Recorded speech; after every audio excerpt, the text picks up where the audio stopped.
Bonjour à tous et bienvenue sur la chaîne No Code Genius et dans la suite de cette formation gratuite sur Bubble.io. Et donc du coup dans les précédentes vidéos, on a vu comment utiliser la donnée dynamique, une petite introduction, et aussi comment structurer sa base de données. Donc si vous n'avez pas vu ces vidéos, je vous invite vraiment à les regarder parce que là, tout va suivre. Et donc c'est important d'avoir cette notion en tête. Du coup aujourd'hui, on va apprendre et comprendre ce qu'est les option sets. Donc les option sets, c'est également un type de données, mais différent de les données qu'on récupère parce que si je prends par exemple nom, prénom, statut, etc., c'est des données que je suis venu écrire en brut directement dans ma base de données. C'est-à-dire que là, si je prends par exemple une nouvelle entrée, je vais dire par exemple, ok, bah lui, ça va être par exemple, je sais pas, j'ai pas dit, qu'est-ce qu'on pourrait mettre comme, voilà, Clotilde, très bien, allez hop, c'est venu comme ça. Clotilde, on va mettre un prénom plutôt, hop, hop, hop, on va mettre, voilà, au pif. Et donc là, je suis venu mettre en brut le nom de famille, en brut le prénom, et en brut le statut. Le problème, c'est que si je fais une petite faute, par exemple, on peut remettre ça, je vais juste finir de compléter, et on va se mettre dans la team bleue. Voilà. Si je fais une faute, par exemple, à employé, eh ben on a un souci, parce que rappelez-vous que dans ma database, j'ai écrit du coup employé avec une faute. Donc là, si je reviens ici, j'ai mis employé déjà avec une majuscule et un et. Donc là, si je reprends tout ça et que je réactualise, en fait, je vais avoir une erreur. C'est-à-dire que ma base de données va être filtrée avec employé avec un et. Voilà. Et pareil, si je viens mettre employé avec par exemple, un E minuscule, hop, en fait, je vais avoir aucune donnée. Donc pour éviter ces erreurs-là, ce qui est important et la bonne pratique de faire, c'est lorsqu'on utilise par exemple des mots qui reviennent souvent, c'est d'utiliser un option set. Donc l'option set va permettre de, au lieu de marquer à la main employé et de faire des fautes, etc., on va pouvoir en fait sélectionner une valeur parmi une liste. Et cette liste, on va la créer du coup dans nos option sets et on va lui dire, ok, bah ici je veux que tu me mettes une nouvelle liste qui va être les statuts. Et de base, du coup, on a toujours un bout de texte qui correspond à cette liste. Donc, chaque élément qu'on va créer ensuite, les nouvelles options qu'on va ajouter, vont toujours avoir le nom qu'on va mettre ici dans cet input. Donc, par exemple, si je mets employé, hop, et que je fais modify attributes, mon display, donc mon texte, c'est employé. Ok. Maintenant, je vais mettre genre manager, et ensuite, on aura direction. Donc, si je fais modify attributes, on a manager, et ici, direction. Ok. Et pour pouvoir, en fait, dans notre database, hop, ici, au lieu de marquer employé à la main, on va en fait faire encore une fois une relation entre notre statut et notre user. Donc c'est assez simple, on a déjà vu comment faire une relation, donc j'enlève statut, je viens mettre statut, et je viens non pas mettre un texte, je viens en fait récupérer mon option set qui est juste ici, un peu comme quand on fait la relation avec les teams et les projets. Donc statut, tac, je viens mettre ça là, et donc maintenant quand je vais aller, donc déjà on va supprimer, on va réactualiser ça, donc mes statuts sont tous vides, et là quand je vais aller dans Clotilde, on voit maintenant que j'ai plus dans statut à écrire un bout de texte, mais j'ai une liste. Donc par exemple maintenant employé. Et donc là, je n'ai plus la possibilité de faire des fautes parce que mes statuts vont être écrits de la même façon puisque je vais venir choisir parmi cette liste-là. Ok. Donc je vais en faire quelques-uns. Bon, je vous ai passé le moment un peu chiant. Donc voilà, j'ai rempli tous mes statuts. Donc maintenant j'ai des employés, des managers et de la direction.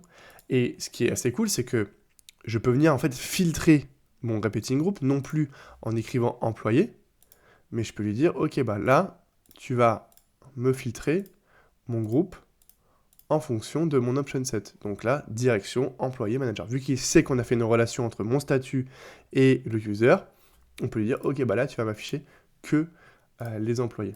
Tac, on va réactualiser. Attention. Ok, et donc là, j'ai une petite erreur, c'est que je n'ai pas changé non plus dans mon repeating group cette donnée-là, qui est à l'époque, qui était current set user statut. Donc là, on vient bien remettre notre statut qu'on vient de refaire, et on prend le texte. Hop, nickel. Attention, ça charge. Et donc là, maintenant, je vais avoir que mes employés. Ok, maintenant je peux mettre également autre chose. Je peux venir mettre, par exemple, direction. Tac. Mais vous voyez que c'est un peu chiant. C'est-à-dire que moi, si derrière, je veux filtrer dynamiquement cette donnée en fonction d'un choix d'un utilisateur, comment on fait? Et c'est cool parce qu'on va pouvoir utiliser en fait cet option set pour dans notre database, mais aussi pour filtrer par exemple un repeating group. Je ne vais pas m'amuser à chaque fois à mettre un truc ici en brut. En fait, ce que je vais faire, c'est que je vais mettre par exemple un drop-down, donc c'est un bouton qui permet d'afficher une liste. Et en fait, ici, je vais lui dire, ok, dans ce bouton-là, on peut lui mettre donc des choix, genre choix 1, choix 1, choix 2, choix 3 par exemple. On va voir ce que ça donne sur notre page. Donc, on va avoir ça, hop. Si je viens ici, voilà, on a nos choix 1, choix 2, choix 3. Moi, ce que je veux afficher, du coup, c'est dedans employé, manager, direction. Donc, je vais pas prendre static choice, je vais dire dynamic choice, et je vais venir reprendre le statut que j'ai créé dans mon option set. Donc, je viens reprendre statut. Là, je lui dis, OK, je veux que tu m'affiches tous les statuts, et tu viens m'afficher la current option, ça va être le display. OK? Donc là, c'est cool. On va avoir maintenant dans notre drop-down non plus des choix 1, choix 2, mais les statuts. Tac. Nickel. Oula, j'ai du mal. Voilà, tac, tac, tac. OK. Et donc là, par exemple, si derrière, je viens dans mon option set ajouter dans statut, par exemple, je sais pas, RH, qu'est-ce qui va se passer? On va réactualiser. Attention, surprise. Bon, c'est un peu évident. On va avoir RH. Vu que notre donnée est dynamique, notre drop-down va devenir dynamique. OK? Et donc là, ce qu'on a dit, c'est que, OK, c'est cool, maintenant on veut filtrer ce repeating group-là en fonction de la valeur qui est dans ce drop-down-là. Donc, en fait, ce qui est simple, c'est qu'on va faire, OK, non pas direction, mais je veux que tu ailles me récupérer la valeur de mon drop-down. Donc, je vais prendre drop-down A, value. Et donc là, si dans mon drop-down, c'est employé, ici, en fait, ça va devenir employé dans la base de données, enfin, dans la logique. Si c'est manager, ça devient manager, mais je n'ai pas besoin de le réécrire à chaque fois, je n'ai pas besoin de refresh, etc. Tout va être dynamique. OK? Donc, ce qu'on va faire, c'est qu'on va tester ça tout de suite. Et donc là, je vais avoir un petit problème, c'est que j'ai oublié de cocher une case. C'est que, vu que là, mon option est vide, j'ai pas employé machin, il me dit, merde, j'ai rien en base de données. Oui, effectivement, tout le monde a des statuts. Donc, ce qu'on va faire, c'est qu'on va lui dire, ignore empty constraint. Donc, si j'ai pas de contrainte, tu m'affiches tout le monde. Hop. Hop, par magie, ça va s'afficher. Nickel. Et donc là, maintenant, je vais mettre, par exemple, employé. Tac, nickel. Manager. OK. Direction. Et RH, on n'a rien. Normal. Hop, je peux revenir au milieu. Et on est bon. Donc là, on a créé un option set dans notre base de données pour, par exemple, notre user, pour machin, etc. Mais on peut utiliser aussi les option sets pour créer, par exemple, un menu. Et on va utiliser d'autres attributs dans notre option set, pardon. Donc on va cliquer, on va créer un nouveau menu. Et on va lui dire, OK, on va avoir déjà un texte qui va afficher du coup notre texte. On va avoir par exemple mon compte. OK. On va avoir, je sais pas, je sais pas, mes notes. Ouais, on va mettre ça comme ça. Hop, mes notes. Ou plutôt les employés. Allez hop, les employés. Et on va avoir aussi un bouton se déconnecter. Hop, je vais créer. Hop, tac. Et donc là, on voit que mon compte, etc., on est bon. Le text display, c'est bien les employés, etc. Mais comme on a dit, on peut ajouter des attributs. Et ce qu'on va faire, nous, c'est qu'on va utiliser, en fait, une application, un plugin qui s'appelle Feather Icon, et on va, en fait, afficher dynamiquement notre icône. Donc, ce qu'on va faire, c'est qu'on va télécharger ce plugin-là. Bon, il est déjà téléchargé, en fait, finalement. Et je vais aller sur la page Feather Icon, et je vais dire, OK, pour chaque petite bout de texte, là, je veux afficher une icône qui lui correspond. Donc je vais créer un nouveau attribut qui va s'appeler icon. Et donc, comment ça fonctionne avec Feather Icon, on a juste à prendre le nom de l'icône et ça va nous afficher l'icône. Donc en fait, on va faire ça. Donc ça va être tout simplement du texte.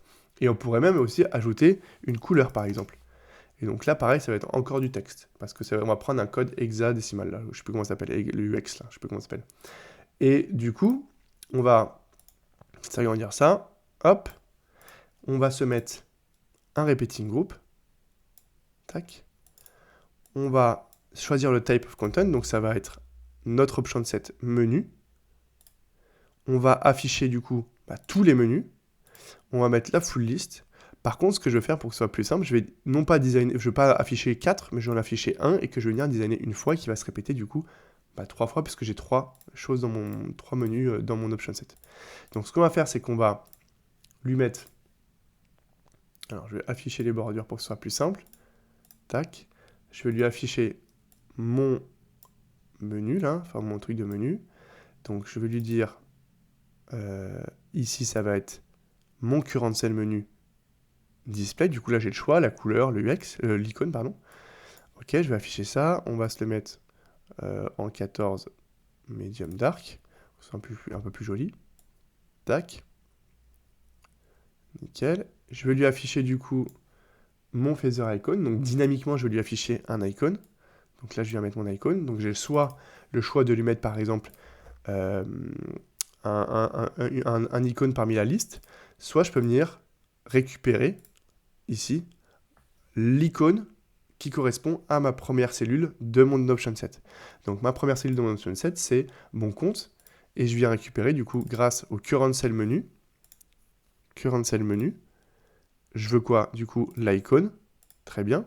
Je peux même faire aussi ça avec la couleur, et je vais lui dire, ok ici, je veux que tu ailles me récupérer le current cell menu, couleur, color, tac. Et donc ce qu'on va faire, c'est qu'on va se prendre ça, hop, je vais revenir en arrière, et on va se mettre dans mon compte, l'icône on va lui mettre après, donc la couleur on va lui mettre tous du orange, on va lui mettre, je vais changer une lettre, on va mettre ça, je sais pas trop ce que ça va changer, non, on va changer plutôt la lettre au début, voilà, et ici, je viens lui changer, je vais lui mettre C, tac, nickel. Et du coup on va récupérer nos icônes, donc mon compte ça va être user, je le connais un petit peu par cœur maintenant, donc ici on va mettre icône, on vient reprendre user, qui correspond en fait, si je reviens sur mon icône, à cette liste déroulante, je viens reprendre juste le nom de cette liste déroulante. Ok, donc après, employé, alors ça je n'ai aucune idée, et se déconnecter, on va mettre log-out, et employé, on va se récupérer un petit icône, on va se mettre dans la recherche, je sais pas, people, on va prendre ça book open, je sais pas, j'ai pas trop d'idées là. Book open. Hop, nickel. Et donc, on a notre icône qui est dynamique, la couleur de notre icône qui est dynamique aussi, grâce à notre option set. Alors ça ne veut pas là. Hop, qui est dynamique. On a également notre menu qui est dynamique. Et si je reviens ici, hop, qu'est-ce qui va se passer? Attention les yeux, ça risque de piquer au niveau des couleurs. Voilà, on a du coup notre repeating group, donc juste ici, qui est en mode, on l'a designé juste une fois, donc là je l'ai affiché une fois, j'aurais pu faire 3 fois, etc. Mais bon, moi je préfère, par pratique, je préfère faire une fois, comme ça j'ai exactement les bonnes dimensions, etc. Et ensuite il vient se répéter du coup mon compte, mes employés, se déconnecter, il vient reprendre à chaque fois la bonne icône et la couleur associée à cette icône. Donc voilà, on a vu en détail, là je pense qu'on a fait un bon tour des option sets, mais de toute façon on les réutilisera dans l'exercice, etc. pour filtrer de la donnée, pour faire un petit menu, etc. Je pense qu'on va s'amuser un petit peu avec ces option sets. Maintenant, moi il faut savoir que je l'utilise vraiment tout le temps. Donc par exemple, si je fais un questionnaire en base de données, je ne vais pas non plus afficher la réponse, à part s'il y a besoin de marquer un texte. Si par exemple j'ai un questionnaire à choix multiples, je vais créer mes réponses dans mes option sets. Dans ma base de données, je vais créer un questionnaire, je vais dire question 1, c'est la réponse 1, 2, 3 ou 4 de l'option set numéro 1, etc. etc. Enfin, j'espère que vous avez compris. Bon, bref, du coup, voilà, on a vu un petit peu comment fonctionnent les option sets. Les privacy, j'en ferai vraiment une vidéo plus tard dédiée, parce que faut quand même bien maîtriser les bases, etc. pour comprendre un peu comment ça fonctionne. Donc, vous inquiétez pas, je saute ça. Et ensuite, le file manager, en fait, c'est tous les je n'en parle pas non plus dans une vidéo entière, mais c'est tous les documents qu'on est venu uploader dans notre app. Donc voilà, ils se retrouvent ici, même s'ils n'ont pas été enregistrés en base de données, on les retrouve dans notre file manager. Donc data type, on a vu comment créer et structurer notre base de données, on a vu comment ajouter des éléments en base de données, comment faire des relations, etc. Comment afficher dynamiquement notre donnée sur notre application, et on a vu comment utiliser les option sets. Si jamais il y a des questions, si jamais c'est pas clair, parce que les option sets c'est super important pour faire une bonne application bien optimisée, n'hésitez pas à me laisser un commentaire sous la vidéo, j'y répondrai avec plaisir. Donc voilà, si jamais aussi vous voulez continuer à suivre cette formation gratuite, abonnez-vous, lâchez-moi un petit like et on se retrouve dans la prochaine vidéo. À bientôt.